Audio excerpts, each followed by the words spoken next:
Hello and welcome to the Mindful Knitter channel. My name is Claire and I am the host of this podcast and I guess the whole channel. Welcome if you are new, and if you are returning, welcome back. It's been a hot minute since I recorded a podcast episode. I think it's been about a month or so. So I feel like I'm very rusty, even though I haven't recorded that many podcast episodes just in general. I still feel pretty rusty with it being several weeks since last I did one. So if I'm kind of weird, that's why. I feel like I'm having to make it all up all over again. But anyway, welcome to the channel. This is primarily a knitting channel, as you can probably surmise from the title. But I also talk about other yarn and fiber related things, and some other artsy, crafty stuff and life stuff too, but primarily knitting. And then we also talk about mindfulness and do mindfulness practices and some techniques and things too. So again, welcome. And I'm happy to have you here with me this evening. Usually I record in the morning, but it's been a last week, which I guess I'll talk a little bit about lately. If you watched my vlog that I posted from my Wisconsin trip, you will see that the intro to that vlog from about a week ago, I mentioned that I had injured my back, and I am almost well, but I'm still not 100%. It's been a process, so I will talk about that a little bit later. But a little bit more about me if you're new. I am a yoga teacher, and I also use mindfulness a lot in my career and in my life in general. So it's a very important part of my life, and I love to share it with others. So that's why it's important to me to have it be part of this channel. I live in the southeastern part of the United States with my husband Alex, our two Great Danes, Murphy and Nolly, and my very antisocial ghost hamster, Crema, and a bunch of plants too. I've got plants everywhere, a lot of house plants. Would you guys be interested in seeing my house plants at some point? I'm thinking about doing Vlogmas, because I like Vlogmas a lot. So I'm kind of thinking about doing it. So maybe I could introduce you guys to all my house plants during one of the Vlogmas episodes. I don't know. You can let me know. Would you be interested in me doing like a Vlogmas? Because I think it'd kind of be fun. If you're not familiar with Vlogmas, it's, during the month of December. People do it for various amounts of times or lengths of time, but basically the month of December. It's like vlog, daily, weekly, something like that. So anyway, I digress. So that's a little bit about me. And so today we are, and social media, where you can find me. Good grief. I'm so rusty. I'll get back in the swing of things. That'll be fine. But you can find me on Instagram as the.mindfulknitter, and I am fairly active on Instagram. I post sometimes daily, but several times a week at least. So I'm pretty active on there. Mostly I post about knitting things and yarn, and sometimes some holistic health stuff too, and mindful lifestyle, mindful living things. But it's mostly about yarn. And then you can also find me on Ravelry, and we do have a Ravelry group for this channel. So on Ravelry, I am the Mindful Knitter, and or maybe I'm the Mindful Knitter Pod. I can never remember. I'm very terrible at remembering my social media handles, but I do have all of this information in the description of the video. So if you want to connect and hang out on social media, please feel free to check that out and send me a message or join our Ravelry group. It is a small group, but I've really loved all of the people's comments that they've left so far, and some of the things that people have shared. It's been really great. So feel free to join us on there, and please do. And then also, I'm just like kind of blown away that we have over 350 subscribers. That is just nonsense to me. So thank you guys so much for subscribing and for watching and hanging out with me. That's just so cool. I am very, very happy that I have people to share my love of yarn with who enjoy it just as much as I do, or at least enjoy my enjoyment of it. So that's extremely cool. And I'm wondering maybe if at 500 we could do like a giveaway or something. I think that would be really, really fun. I would love to do a 500 subscriber giveaway. I think that'd be really neat. So I have that in the back of my mind that I am planning for. So those are all of the intro things. So we'll just kind of get into what we're going to get into for today. So I always start with finished objects. So since I last podcasted, cast my pod, I don't know. Since I last filmed a podcast, I've completed a few things. Not tons, honestly. I have not been knitting as much as usual lately because I've had a bunch of other stuff I've been doing, but I do have some finished objects to share with you. So if you had seen in previous episodes, I had been knitting a pair of fishing gloves and fishing socks for my husband. He recently went fishing in New York for salmon and was very successful. The pictures of him with his salmon are just awesome. And he has many fun stories from that week. So he had an successful time, and he said his gloves were great.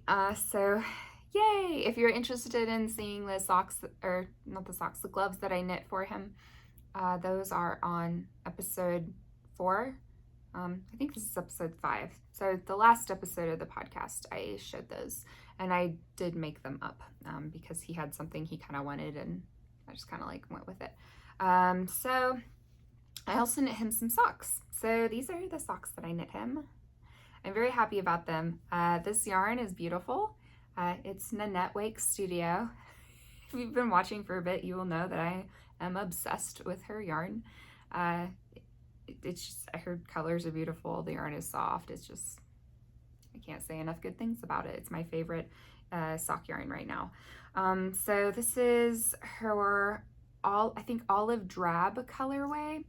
And it's just this really beautiful green with some steely blue in it. Just like a very lightly variegated kind of yarn.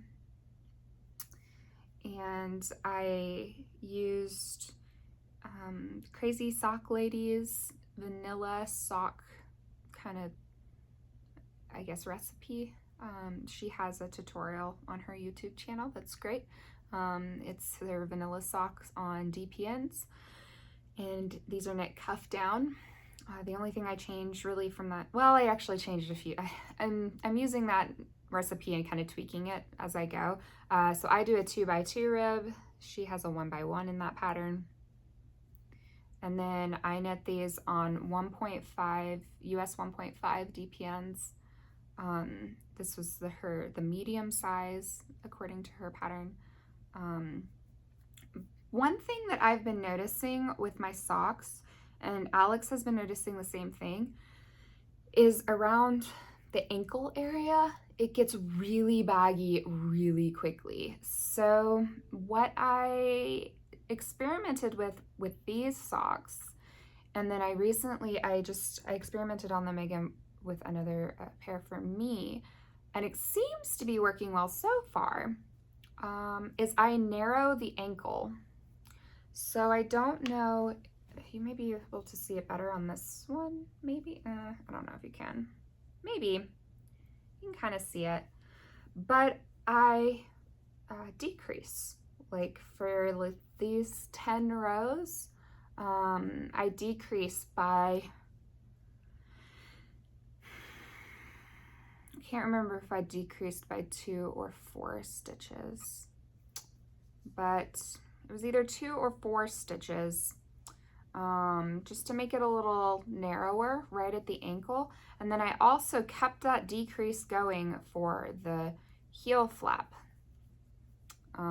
so that this part would be, you know, a little smaller and would pull a little bit tighter for, you know, this whole area. And it seems to be working pretty well. And then I increase back up just as you pick up stitches on the heel flap for this particular recipe. And then you pick up a whole lot more stitches than, you know, you start out with for your legs. So you decrease back down, because you can tell, like, obviously there is more fabric here than here. So you're decreasing back down till you get to your original number. And so I just decrease back down to my original number, but all of this is narrower. It's smaller than the leg or the foot. And that seems to be working pretty well for us. We both have fairly small ankles, I think, for our dimensions. I do think I actually have pretty small ankles. Mine are about 8 inches. My wrists are like 5.5 inches, 5 or 5.5 inches. So I have pretty small wrists and pretty small ankles. Not as small as maybe like a petite size, or like a, you know, because I'm about average height, but my ankles and my wrists, for whatever reason, are just smaller. So I don't know, my skeleton's just weird, I guess. But anyway, my husband's kind of the same. So I made our ankles smaller in our socks, and I think that seems to be working well so far, because they still pull on just fine, but they don't, so far, stretch out so much in the ankle that they get baggy and kind of irritating, and we have to keep pulling them up. So, yeah. What do you guys do for that kind of thing? Do you guys have any kind of tricks that you use for ankles or socks, like stretching out as you wash them and wear them, and especially around like the ankles, because it seems like the foot of the sock is fine. The leg of the sock is, I guess, a little baggy too, but it seems to be okay when I decrease these last 10 rows. So yeah, but they're just kind of baggy-ish in general. And I even tried using smaller needles. Like, I recently knit a pair of socks on size 1 instead of 1.5s, and it did not fix the problem. So I'm not really sure. That actually No, I did show you those socks, just kidding. I was thinking that I had forgotten to show you I'd forgotten to bring a finished object with me this evening, and I didn't. I showed it in the previous episode. It was the stained glass socks. So anyway, I knit those on size 1, US 1s. Still baggy, did not fix the problem. So yeah, do you guys have any tips or tricks for that? This is what I've been trying, and it seems to be okay so far, but we'll see how that goes. But these are his fishing socks. The yarn is wonderful. Her sock yarn is 85% superwash merino, 15% nylon, and it's very fluffy and soft and lovely. So that's that. My next finished object is a pair of socks for me. So this is my first Regia. I've been wanting to knit some Regia socks, and I found some Regia yarn at the yarn shop in Madison, Wisconsin, called the Sow's Ear. It's a magical wonderland of a yarn shop, and I highly recommend it to everybody. And I got this Regia sock yarn while I was there. This is very useless of me. I don't remember the colorway, and I don't have the label with me. That is unhelpful of me. That's very unhelpful of me.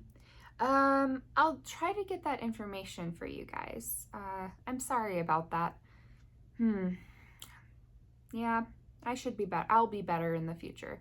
But I don't know if they've got any colorway that, I think this is pretty, I don't know. I think this is a unique one. I hadn't seen this one before, so, I don't know. Well, anyway, same sort of vanilla sock pattern, but I did the narrower ankle. These I did knit on the 1.5s as well. Although, I wonder if the Regia yarn, it says super fine on the label, and I wonder if maybe it does need to be knit on the ones. I'm currently, well, it's a whip, I'll show you guys in a moment, but I'm knitting something right now with kind of a new, trying something different, see if it works for my socks. But these were great. This is not soft yarn. I have washed it and blocked it, and it is still not soft. I don't know if I'm gonna knit with Regia again, actually, because it is so rustic feeling. It's very not soft. It's not like rough and terrible. It's just not soft, and for me, the self-patterning wasn't worth the not softness. I'm very tactile, so soft yarn really is valuable to me. So I'm glad that I did it, and I did have fun with them, and I do like these socks. They look like kind of wintry to me, so I kind of like that. These are going to be fun winter socks, I think. But it was not my favorite, mostly because of the texture of the yarn. So yeah, but I'm glad I did it. I'm really glad I did it. And then there's its friend. So I like that they are slightly different. I really like that about the self-striping and self-patterning yarns, that you can get slightly different socks. So they match, but they are not identical, which I think is really fun. So yeah, so these are my Regia socks. Those are fun to do. Probably won't do that again though. And then my third finished object I am wearing. So this is my blue and green alpaca blend cardigan. I should have brought do I have the project bag with me? I don't think that I do, but I remember this is Mary Maxim alpaca blend yarn in a blue tweed, and then this is Rowan. This is also an alpaca blend, and it's a green Rowan tweed yarn. Again, sorry for my lack of labels. Since I got back from traveling and since I have been injured, and honestly on a bit of medication, I am a little forgetful. I apologize for that. Normally I am more organized. But yeah, so this cardigan idea came to me from the yarn. My brother and sister-in-law, his wife, got me a skein of the green and a skein of the blue for, I think, Christmas last year. And I really liked them together.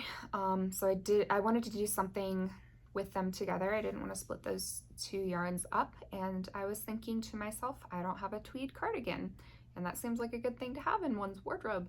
So I made up a design for a tweed cardigan, as I tend to do. I was like, cardigans are just series of rectangles, so I'm just gonna knit series of rectangles and stitch them together, and that is what I did, and it seemed to work okay. So here's a close-up of the tweed. You can kind of see the different colors in the little nibs. So I like that the green has different colors in it, and then the blue just has various neutral kind of colors coming out in it. So it's nice. I like it. It's not highly soft, but it's not bad. It is softer than the Regia yarn. I learned a lot of things from doing this cardigan, and making it up myself as I went also taught me a lot of things. I have learned that my sleeves need to be bigger than I thought that they did. I made up a sweater last December, and it was the first sweater I would ever knit, and I, again, was just like, sweaters are just a series of rectangles. Just do that. And I made the sleeves way too big on those. I went too far in the other direction for these and made these a bit small. Like, they're okay. They're obviously not bad. They're just a little small. But that's okay. They're not a problem. And then I wish that I had made these front panels wider because I made them too narrow. I was thinking that, you know, I don't remember what my original thought process was. I think it was something like, oh, it's going to be open, like I just need them to go down the side. But I didn't really take into account that part of the, I don't know, part of the nice drape that you get from open cardigans comes from the amount of fabric they do or do not have. And so for what the kind of drape I tend to like does require a little bit more fabric. So, and I like to pull my cardigans like closed pretty often because I get cold. So I do this a lot with them. And it's just a little bit of a stretch with this because I just didn't make it quite wide enough for me to be able to do that comfortable. So it's not any kind of problem really with the cardigan. Like, it obviously fits just fine as far as like, it doesn't look like I'm wearing a cardigan that's too small, I think. But I would do it differently next time, for sure. I would make this up here like a narrower opening. Like, I didn't need to leave this much room for my neck. I could have easily added like 2 inches on either side for these panels. And one thing I actually was thinking about earlier today is picking up these stitches perhaps and maybe like crocheting, like adding some crochet down the front just to like add another like 1/2 inch or inch on either side of the green. I don't know. I'll think about that just to give it a little bit extra because it is pretty, I don't know, sparse for me. But I do like it. I'm glad I did it. And I think I will wear it. So I wore it this weekend going to look at puppies with my parents because they're getting a puppy, which is super exciting. It's an Australian Terrier puppy and so cute. It looks like they are going to be getting one. He'll be ready to be brought home in, I think, 4 weeks. So I'm really excited about that. Oh, it's so cute. The puppies are, I think, 6 or 8 weeks old right now. They're so cute. So yeah, I wore this to that and it was just fine. It stood up to puppies chomping on me very vigorously. So yeah, I am happy with it though. I know you can't see tons of it while I'm sitting down, but it's got this little like green like strip right here. I've got my like green little sleeves. I've got the green on the end. The split hem on the sides. It's pretty long. It goes all the way past my butt, so I could easily wear it with leggings if I wanted to, with like a tunic. So yeah, pretty pleased with it. For my very first cardigan and for one that I completely made up, I think it went pretty well. But I did learn a lot of stuff and I would do things differently next time. I will do things differently next time. Those are all my finished objects for this week. Like I said, I didn't really have tons of time to knit over the last month, honestly. So this is what we've got, but I am pleased with it. I had fun with the stuff I did knit. And for any of you wondering, I did not knit this cardigan and those 2 pair of socks in the past month. This cardigan has been a work in progress for several months. I just put my nose to the grindstone and worked on it and finished it, yeah, in the last like week or 2. So yeah, those are my finished objects. So next is works in progress. So I want to make sure I don't forget anything. Yeah, it's just these two. So my first work in progress, I guess I'll show you, is my my sweater that I'm working on, and it is from We Are Knitters. So the company We Are Knitters, and it's the Arts sweater. So, and I like their little like catchphrase. So if you're not familiar with We Are Knitters, they're a company that sells yarn, notions, and all sorts of other things, but they primarily are, I think, known for their kits. So, and not just knitting kits, they've also got crochet, embroidery, I think they might have rug hooking, punch needling, they might have macrame, I think they've got tapestry, like weaving kits, I think that's all of them. They might have some other ones too, but they've got really, I think, great kits. You can choose which one you want based on skill level or difficulty level, which I think is really helpful, and they'll tell you what skills are involved with each project. So if you're not really sure, am I a beginner, or am I an intermediate level, or am I advanced? You can look at the techniques that are actually in that project and see which ones you're familiar with and which are new, and based on if you're feeling like you want to learn a new thing or be challenged, or whether you want something that feels familiar and you know, easy and relaxing, you can choose the kit that is right for you. And they include the yarn, the needles, the pattern, a couple little notion-y things, and then like one or two extras. And you can get them without the needles, and if you get them without the needles, then it does decrease the price of the kit overall. So I think it's a really cool model, and I bought a few of their kits when they were having a big sale a couple months ago. And from what I can see, they have sales pretty often. So like they have 25% off, 30% off pretty often. So I got my 3 kits 30% off a couple months ago. They just had another sale like last week. So yeah, check them out if you haven't seen them before.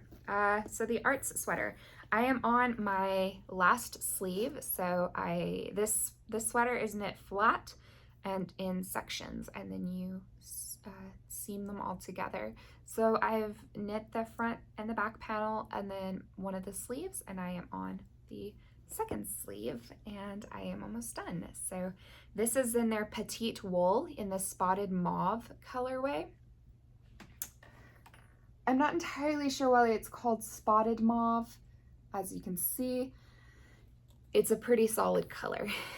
There aren't really spots. If you look exceedingly closely, and sometimes as I'm knitting with it, I'll notice like tiny tonal variations. Like as I'm staring at it right now, I can see tiny, minuscule bits that are, I won't even present it to the camera because I'm positive you cannot see it on camera. Because I have to like get really close and really pay attention. There are small bits throughout that are slightly darker. So that might give it a tiny bit of like texture and like depth, but it is almost imperceptible to the naked eye. So I think maybe that's why it's called spotted mauve. But it is basically a solid. But I like the color. It's a lovely color. And this is really fun yarn to knit with. Since it's single ply, it's just really fluffy and I really like it. So yeah, it's squishy and I think it's really fun. And so this is the end of the sleeve. So this is the little decorative border that goes around the cuff, and then this is just gonna be stockinette stitch all the way up the sleeve. So it's a nice flowy, open, boxy sweater, which is just my style. I love flowy, not fitted things. I think it's gonna be very comfortable. Oh, here's the other sleeve. So you can see the other sleeve. I obviously haven't woven in any ends. So yeah, here's the other sleeve. It's very crumpled, but that's what it looks like. So I think this will be great. I'm very excited to get this done. I think I want to get this done by this weekend so that I can start wearing it. Oh gosh, everything is destroyed. I'm just throwing labels everywhere. But none of the labels I actually need, just this for the petite wool, which I don't really need, but in any case. So that's one thing that I'm working on. It's been super fast. It's pretty bulky. It's knit on US 11 needles, so it goes quick. And as you can see, the yarn itself is fairly bulky. So it's been fast, it's been fun, it's been very satisfying. I've been really enjoying that knit, and I think I'm gonna do that pattern again in different yarn that I actually have in my yarn stash above me that you can't see. So whenever I do knit that though, I will obviously share that with you guys. So my second project is, oh no, something has been, oh no. I spilled coffee on my lamb.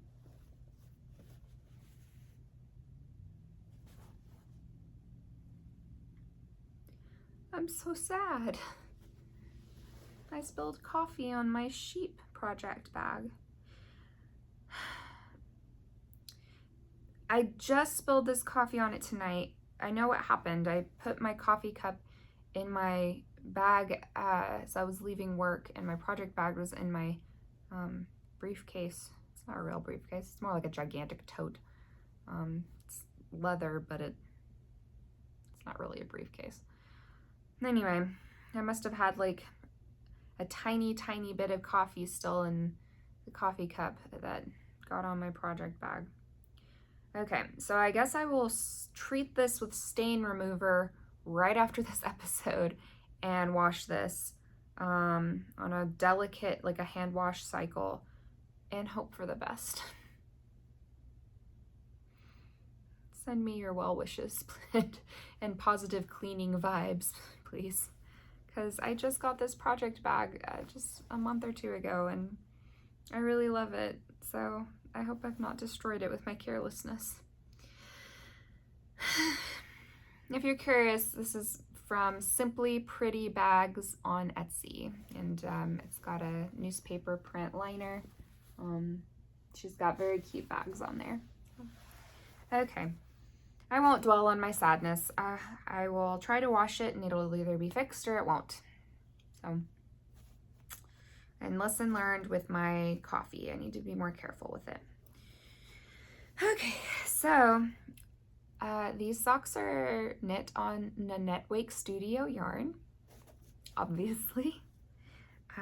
And so I won't show you the one that I finished, because I finished one sock, but I have not finished the second one. So I will just show you one of them. And I pulled out one of my DPNs as I was pulling this out of the bag. So I have just dropped all, well, let me get these back on so I don't drop all of these stitches, all these live stitches. Goodness, this is an episode today, you guys. I appreciate your patience with my very blatant display of humanity. So sorry I disappeared. A timer was apparently set on my phone and it started going off, and so I stopped recording. So sorry. I'm still trying to put these stitches on. Maybe I should have done that before I started the video back up, but I didn't really think about that. I just panicked and started the video. So anyway, I appreciate your understanding of my just blatant display of humanity this evening, as I have multiple things go wrong in an episode, just one right after the other. So I've almost got all these back on though, so I don't think I'm going to have any truly dropped stitches, so that is delightful.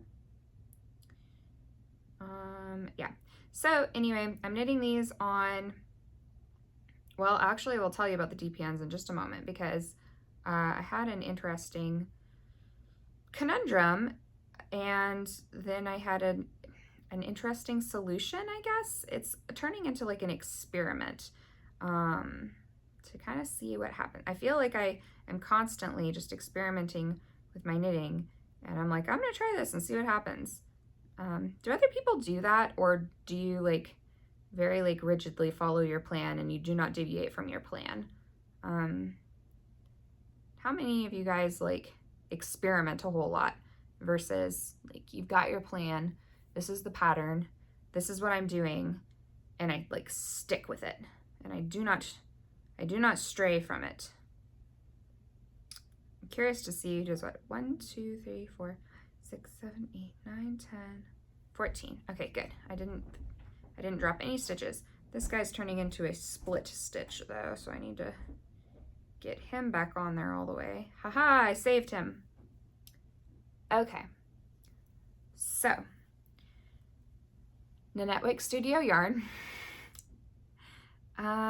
This is the, I think I've got the label in here so that I can tell you the colorway. Yeah, this is her Primrose colorway. I don't know if she has this color anymore. I don't think she does. She does pretty small batches of her colorways. So it might be that often when I mention her colorways, they're not available anymore, but they give you a good idea of like her style. So she has similar-ish yarns. I'm missing a DPN.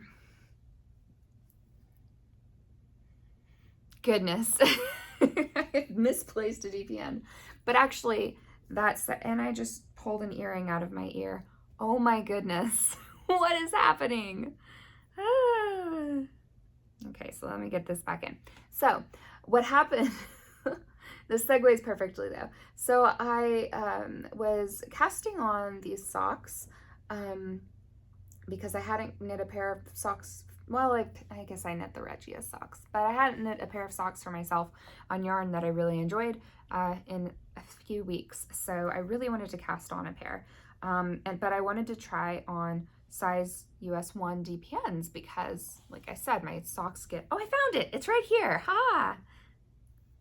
Like I said, my socks tend to stretch and get baggy, and they're too big after just wearing them a couple of times.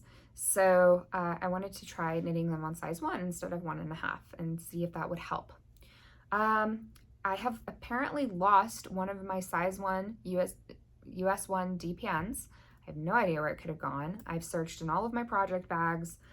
I searched in my car. I searched in my purses. No idea where the puppy's gone. So hopefully it'll pop up at some point. But I was like, I really don't want to wait to cast these on. What do I do? So I decided that since 1.5s, they were too big, but they weren't like insanely big. So my thought process was, well, a size 1.5 isn't that much bigger than a size 1. So what if I use 4 size 1 needles and 1 size 1.5 needle and just see what happens? So that's what I've been doing, and I knit a whole sock with one of them. And then I've knit this sock so far with the same kind of thing. Seems to be fine. It is not obvious which rows are the 1.5 and which rows are the 1s. It all evens out pretty fine. So that seems to be working just fine. And the sock does fit more snugly. So we'll see. I'll wear it a few times and, wash it.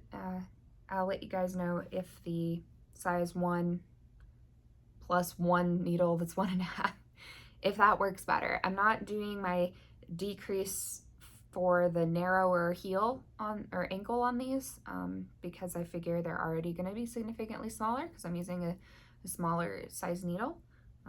So we'll see how it goes. But yeah, and I'm curious, have any of you guys done that kind of thing before? Is this a terrible idea for some reason that is unknown to me? You know, my kind of thought, honestly, is like, people did not have standardized knitting needle sizes for, you know, probably the first couple hundred of years of knitting, because they just had to make needles out of whatever they could. They didn't have, you know, machines that could make their needles for them at standard sizes. So my guess is that knitting needles for most of the history of knitting have been of not perfectly matching sizes historically. So I don't feel like it's a huge problem, and it seems to be fine.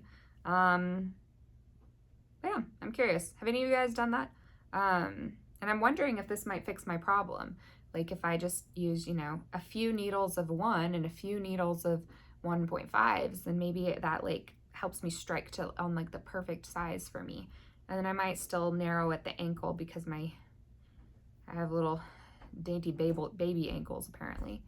So yeah, but this is the yarn balled up. Again, it's the Primrose. Really beautiful colors, kind of jewel tones with a couple of little pastels in there. And it knits up very nicely, I think. So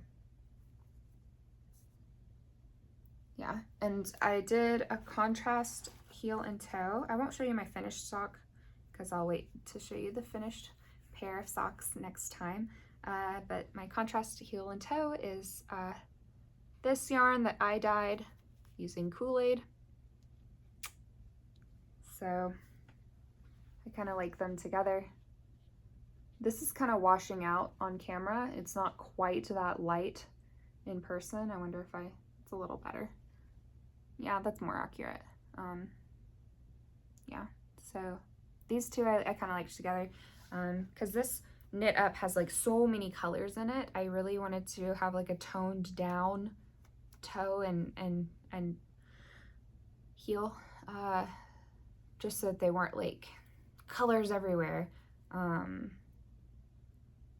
Yeah, so kind of fun purple socks. I haven't done purple. Well, I did Alex's blurple socks, I guess, but I don't have any purple socks, so I'm enjoying these, and the yarn is very soft, which my fingers like a whole lot more.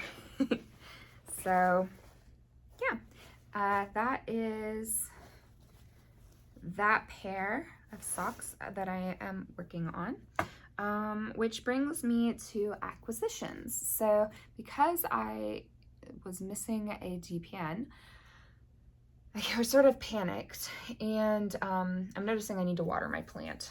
Its leaves are dry. Sorry. Ooh. Can you hear that? It's crunchy. I'm a terrible plant mom today. I'm telling you, this is an episode, you guys. I am just all over the place, but that's fine. Imperfection is just part of life. Anyway, so I was missing a DPN.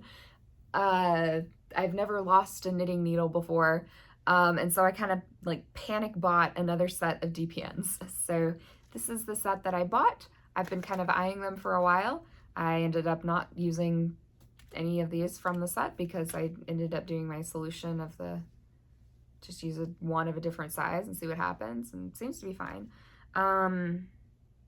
But I'm glad I have these because it's kind of nice to have more than one set for each size, because right now I just have one set of each size.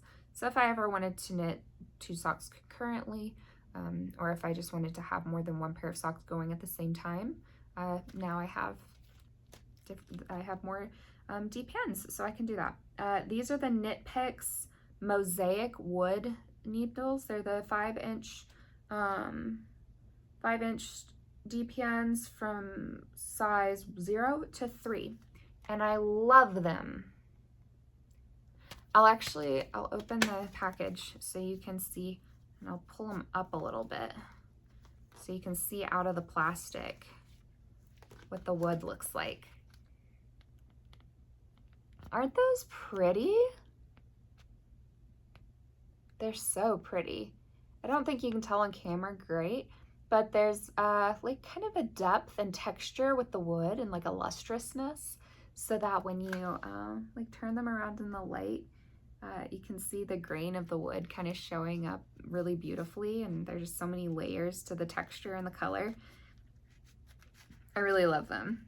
So I'm really happy about these. So Knit Picks, Mosaic Wood D-pans. I'm happy that I've got these. These are really fun. And I think it's fun too just to have the fun colored D-pans, because the ones, the set that I do have, I think is Knitter's Pride. I think I've got the Knitter's Pride 5-inch D-pans, wood, and they're just wood colored. So just various shades of brown. No, that's not true. They're the Dreams set. I always use the smaller sizes, and those are wood colored. So they do actually have like one of the sizes is pink, one size is blue, but they're solid colors. And again, I never use those because they're bigger sizes, and I've used them like once. Like when I was knitting Alex's his gloves for his fishing gloves. I think I used the US 3s of my Dreams D-pans. So they're blue. But anyway, I digress. These are really pretty, and so I think that these will be really fun to use as well, especially if I'm ever knitting socks or mittens or anything that is like a solid color yarn that maybe is less thrilling than watching color go by. This way I can have pretty multicolored D-pans to use. So these please me greatly. I'm very happy about them. I can't wait to use them. I'm actually going to be starting my holiday knitting this week, and part of my holiday knitting is socks. I'm knitting several pairs of socks for the holidays, and then a pair of mittens for my niece. So you guys will be kept abreast of all of that. I will definitely share those projects with you, and I imagine I will be knitting quite a few of those things on these needles. So very pleased about them. So that is one acquisition. Another acquisition is my birthday was between right now and then the last podcast. So I've had a birthday since then. Hooray, I am older, and that is good. That's what we want.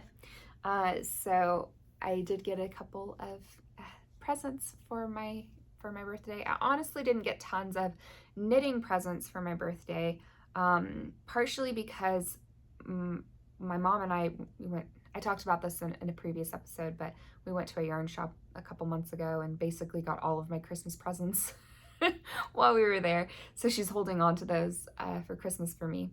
But I've got a lot of knitting stuff coming for Christmas. So mostly for my birthday, I got books because I always ask for a lot of books.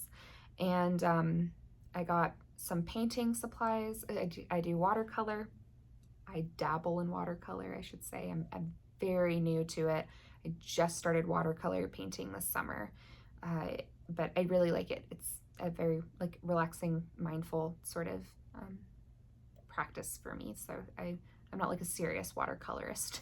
I very much dabble in it for fun.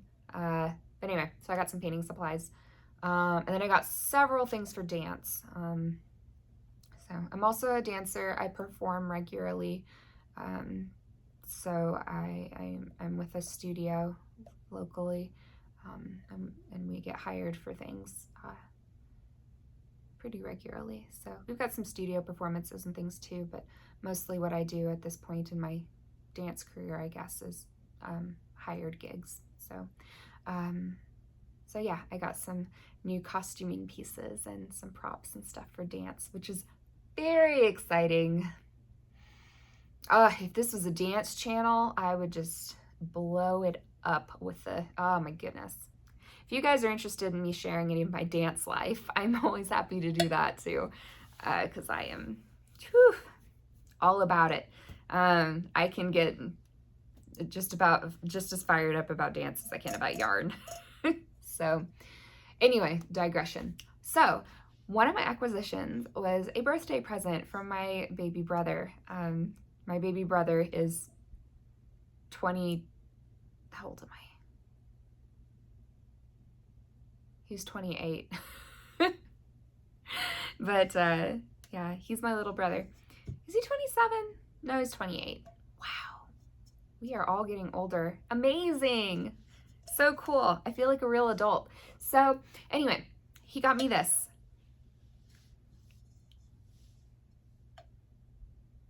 Look how cute. He got me this little sheep yarn bowl, and it is ceramic, so it is not going to tip over, and it has little flat feet that it sits on. Look at its little feet. Oh my gosh, it's so cute. It was very thoughtful of him, and just gray on the inside. So cute. It's like you're knitting straight from the sheep. So cute. So this is a very cute Christmas or birthday present and yarny acquisition. So thank you to my little brother, who I don't think watches this channel, but I thanked him on the phone when I talked to him the other day. So yeah, this was very cute, and that will get a lot of use. So my final acquisition to share with you, I don't have right here. I have it over here because I am apparently woefully unprepared today. But while Alex was in New York, he was staying on a farm. They had a cabin on a farm that has alpacas. So his present for me was alpaca yarn. So this is not baby alpaca, so it's not cria, but it's fully adult alpaca. So it is a little bit more rustic than baby alpaca yarn would be, but it is still very soft and nice. It's very soft and squishy and nice. So I just love it, and it's so thoughtful, and it's this beautiful, like, natural undyed color. He said that they had some dyed yarns, but he didn't really like the colors. He thought that they were unattractive, and so he said, I'll just get her the undyed yarn and then she can dye it herself. But I actually really like the natural undyed yarn. And what I think I'm going to do with this is, I'm not going to make it up myself this time. I think I'm actually going to use the pattern. But I think what I would like to do is knit kind of a boxy cropped sweater. That's probably a pretty simple sort of sweater, but maybe has like a nice like lace detail around the neck and maybe the hem. And I think that would be good because I've been seeing a lot of people lately, and it's not like this is a new thing, but just lately I've been seeing it a lot, is people wearing kind of boxy cropped sweaters with dresses and with long dresses. And I really like to wear like long floor length dresses, especially to work. It's just very comfortable. I don't always want to wear pants. So I have a couple of long cardigans, but I don't always love the look of a long cardigan or even a short cardigan, like with a long dress, just depending on the dress and the style and the cut of it. So I think I would really like a cropped boxy sweater to wear with my long dresses as it gets colder, and I think that this would be lovely for that because it's a great like neutral kind of cream color, and it's a color I would wear a lot, and I think especially if it had a little like very simple lace detail just at the along the border. I think that would be really lovely and go with lots of different things and would keep me warm and cozy at work, and just all over the place. Probably not just at work. It'd even be cute with some high-waisted pants. And with like a maxi skirt that like I wore like higher up. So yeah, just lots of different uses for something like that. I think I would wear that kind of sweater a lot. And I like the idea of, you know, knitting one for myself instead of buying one. So yeah, I think that these are destined to be a cropped sweater, cropped boxy sweater. And if you guys have any patterns that sound remotely similar to what I'm describing, please share them with me, because I am not the best at like navigating Ravelry all the time. I'm not super technologically minded all of the time. I don't know. I just don't love to be on my computer or my phone all of the time, so I don't have tons of practice. So I could probably figure it out, but if you guys know of any patterns that you really love or that you've come across that you think you would really love that are really pretty, yeah, please feel free to send them to me. You could link them or just reference them in the comments below, or you can feel free to send me a message on Ravelry or on Instagram. But I would love to, if you guys have any ideas, I'd be so grateful for you to share those. But I'll do a Ravelry search too for a cropped sweater, preferably something kind of simple. I don't tend to knit super complicated things because I don't know, just not that in that kind of place with my knitting at this point in my life. So I tend to like to do like simpler, easy kind of stuff. But yeah, this is kind of a bulky-ish weight. Yeah, I don't think this is the Aran weight.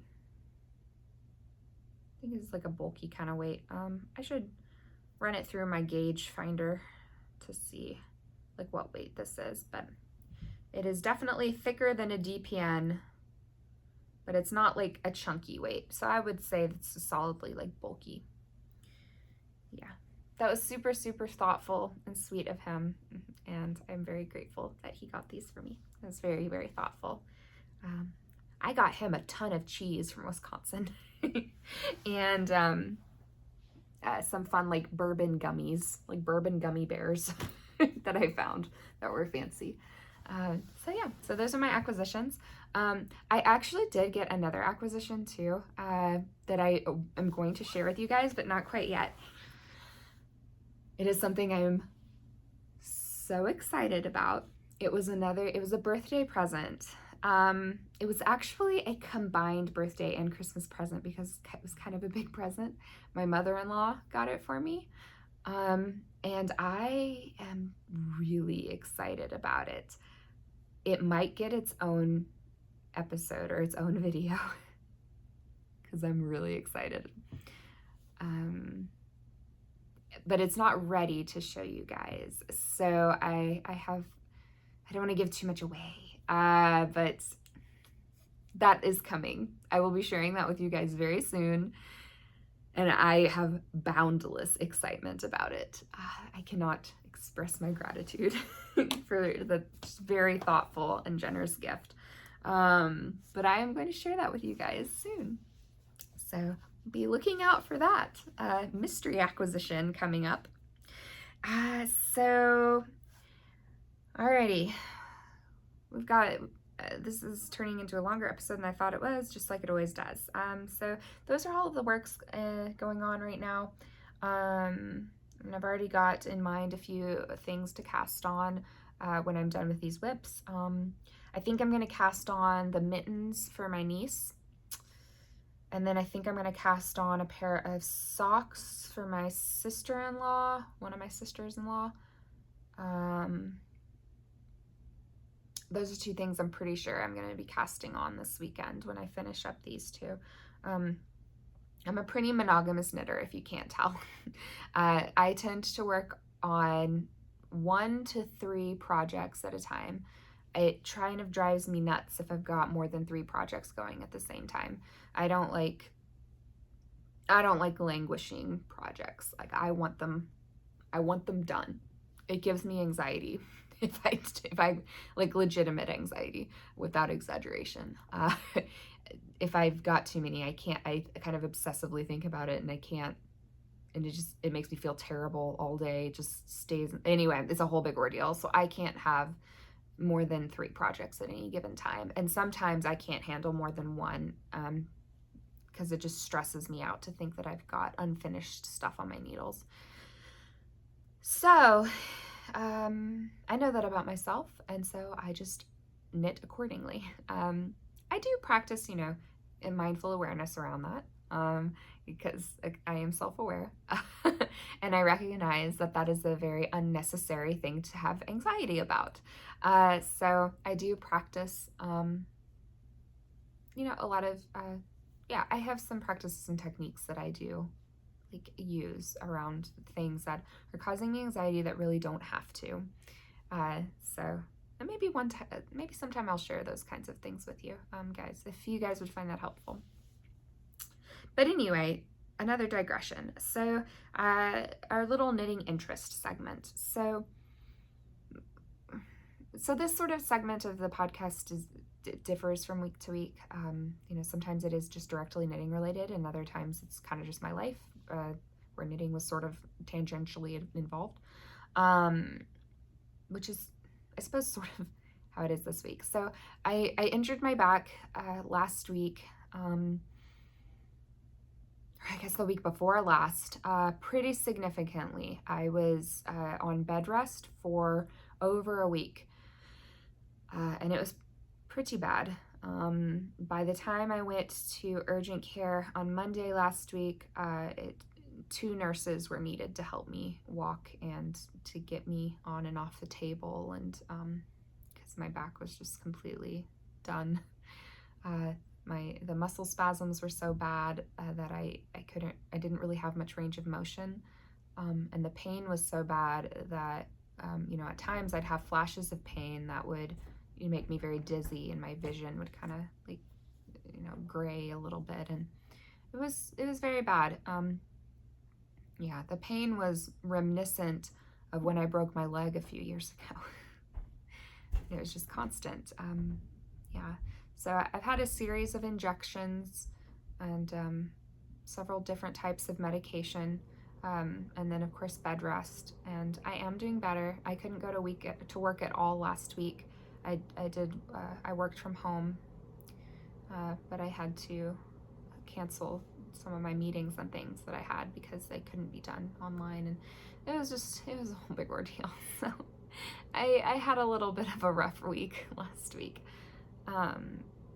So in any case, I am getting better. I am able to sit up.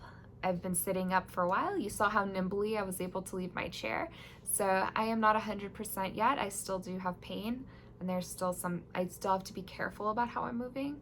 But I am worlds better than I was last week. So, and thank you to everybody who, wished me well and healing. I appreciate that quite a lot. So thank you so much. But some things that came to my mind is when I was at the doctor's office, a few different times I went, because I think I was at the doctor 3 different times last week. I brought my knitting, to work on in the waiting room. And people, I don't know, it was so interesting. People were like furtively looking at me while I was knitting, because I was the only person knitting in the waiting room. And I just don't really think about it. Like, I just knit in public. I've been knitting in public for a really long time, for like years. I don't think about it. And I've never really thought about what other people thought about it. It never occurred to me to think about it until I started hearing it brought up in other podcasts, where podcasters would be like, what do you think about knitting in public? And what does your spouse think about knitting in public? And have you gotten weird comments while knitting in public? And I was like, I hadn't even thought about it before. So anyway, I'm knitting in the waiting room, and like people are just furtively looking at me like,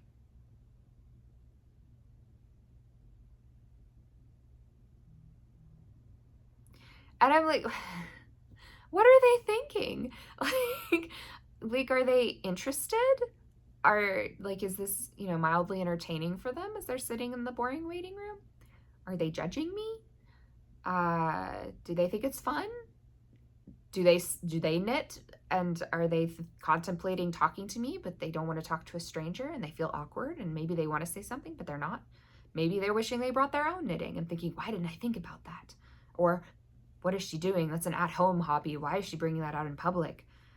And I was using metal needles, because I was finishing the sleeve for my sweater, and so I was using my very cheap metal DPNs that I got off Amazon.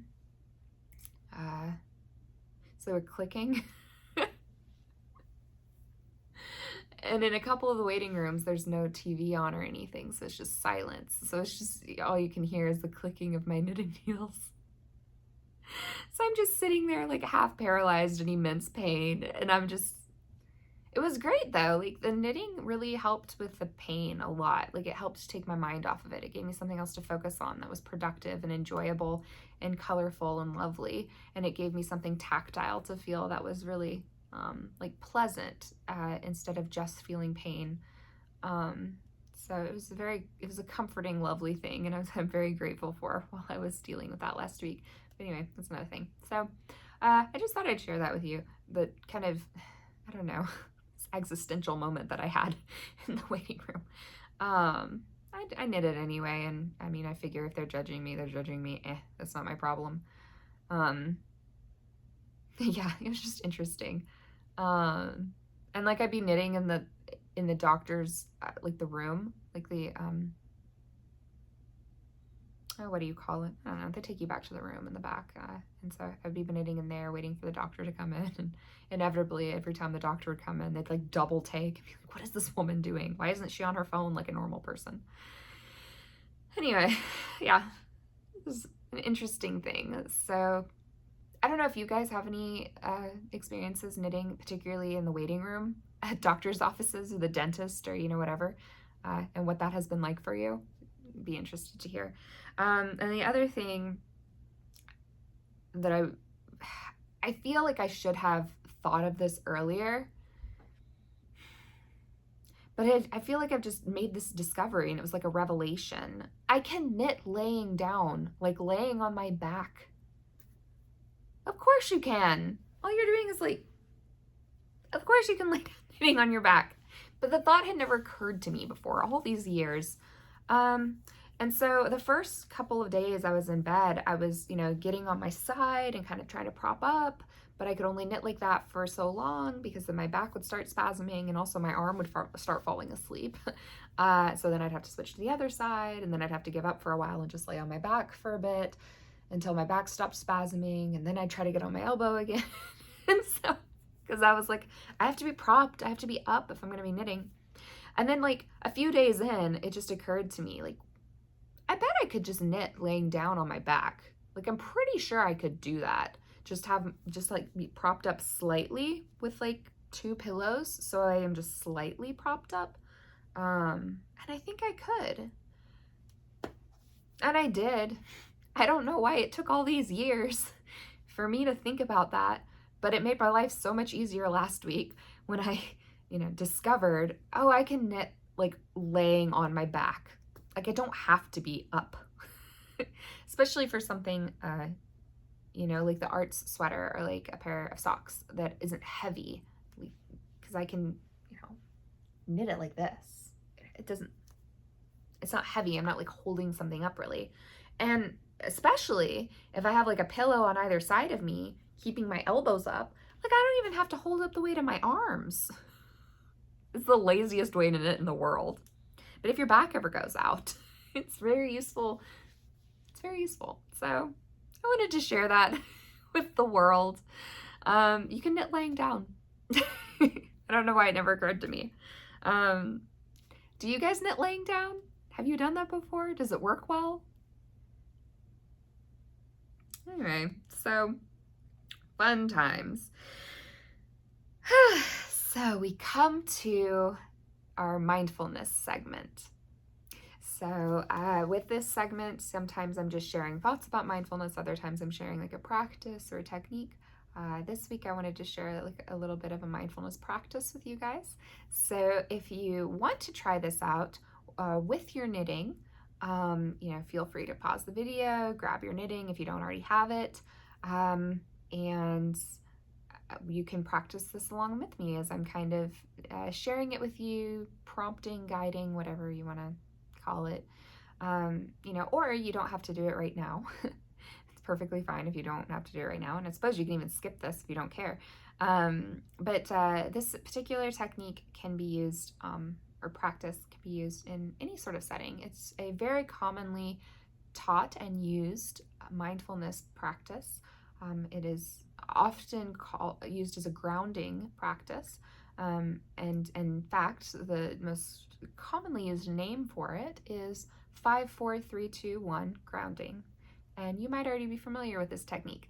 It is very widely taught and used. So if you've never used it with your knitting, though, maybe this would be a new application for it. And if you're not familiar with this practice, then I hope that you find it useful and enjoyable. So whatever you would like to do to get settled,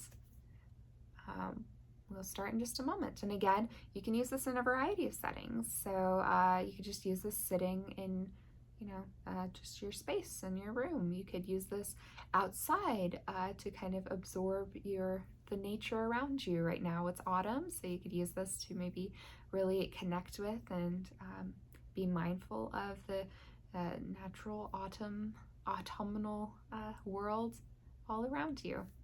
But you can use this at any time, and it's pretty great. So it uses all of the senses to absorb a lot of maybe safety data, and thus it gives the nervous system a lot of cues that, like, I am well and I am safe and I'm good. But it could also just be used to be centering and grounding, and it could be like a nice way to not just boost relaxation, but maybe happiness too, depending on how you're using it and what the setting is. So we'll just get right to it. So if you would like to practice this along with me, maybe get comfortable. If you have your knitting, just drawing your attention to your knitting, drawing your attention to maybe your breathing for a moment, noticing your lungs moving in and out as they breathe for you. And we're going to be using all 5 senses to observe and absorb the world around us for a few moments. So starting with the sense of sight, noticing and labeling to yourself, naming to yourself 5 things that you can see. And if you're knitting, maybe it is the yarn, maybe it's color of the yarn, maybe it's your needles, maybe it's things around the room. If you're outside, maybe it's a tree or a bird.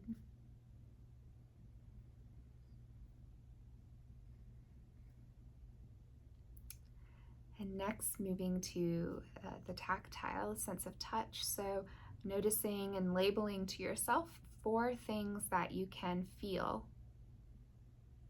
Maybe actually reaching out and touching something, or if you have something in your hands like you're knitting, noticing what your needles feel like, the temperature, the texture, noticing what the yarn feels like.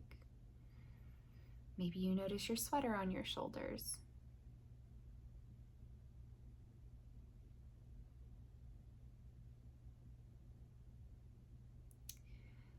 Now noticing 3 things that you can hear. Maybe it's the air conditioning unit, maybe it is your knitting needles, sound of my voice. If it's very quiet, maybe you can hear your own breathing. Maybe it's noises from the other room or across the street.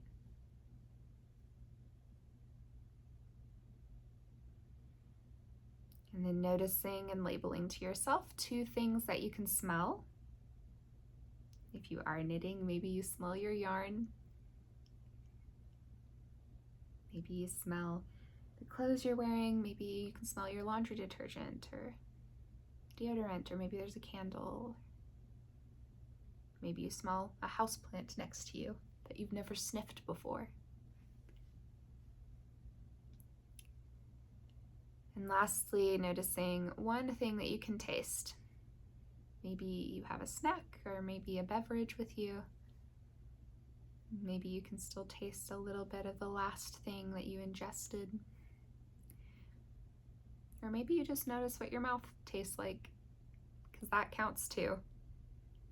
Because how often do we sit and really pay attention to and notice, like, this is what my mouth tastes like?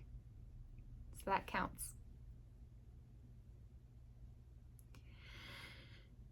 And if you'd like, maybe ending with 1 long, deep inhale and exhale. And that is our practice for this week. It is called 5, 4, 3, 2, 1 grounding. And there's nothing special about the numbers. You can do any number of any of them that you wish. You could do any variation of this. Like you can find all the green things in the room, or you can, find 10 different textures or temperatures to touch, or, you could do any kind of variation of this. But it is just bringing mindful awareness to your immediate surroundings using your senses. So I hope that was enjoyable or useful for you.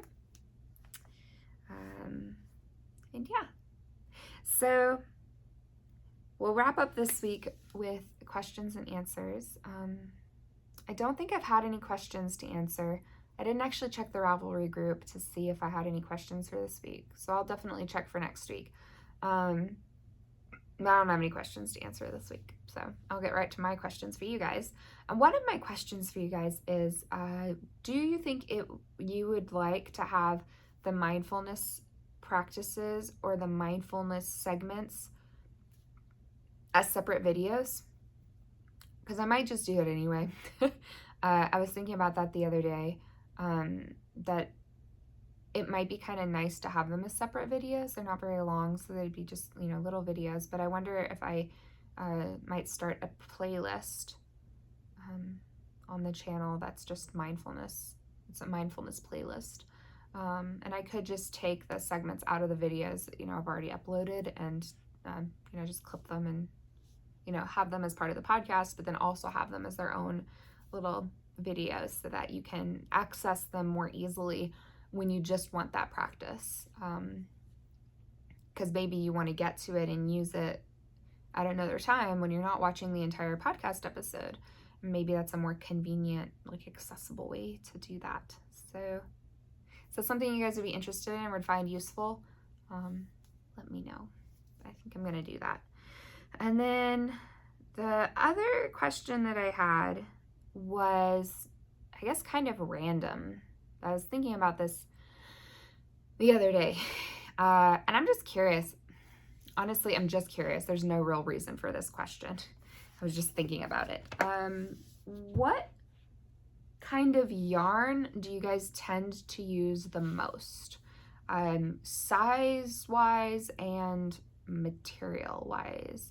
So do you guys tend to use wool the most, or acrylic, or alpaca, or cotton, or I don't know, there are all sorts of different. Yak? What kind of yarn do you tend to use, and then what size? Do you mostly use fingering or sock or DK or bulky, or what kind of yarn do you tend to use the most? What are your favorites? I feel like most of the podcasts that I tend to watch, they use a lot of fingering weight, and that is definitely what they use the most. But I don't know if that's what most knitters use the most. And I guess I could Google it, but meh. I'm curious what you guys use the most. At the moment, I'm using mostly sock yarn because I'm knitting a lot of socks. But I feel like I use a lot of DK. Historically, I've used almost exclusively DK weight yarn. And then I just recently started using a chunky kind of weight yarn, and I like it a lot. It's really fun to work with, and it's very satisfying. So I'm kind of all over the place right now. And then I've been using mostly wool, mostly merino, superwash merino. But yeah, so I'm curious what you guys use. So those are my questions for you for this week. And I guess we'll end here. Thanks for sticking around with me this long for this very strange episode full of lots of human error. So strange. And then I also feel like I'm a little less energetic than usual mostly because of the back stuff. So I will be my normal energetic self again next time, probably. But I am a little bit more like chill this episode. But yeah, thank you guys for hanging out with me. As always, I had a lot of fun sharing all of my knitting adventure with you guys this week, and I look forward to seeing you guys in next week's episode. I hope that you have a good rest of your week, and happy knitting, crocheting, crafting, artsing, or whatever it is that you love to do. Bye.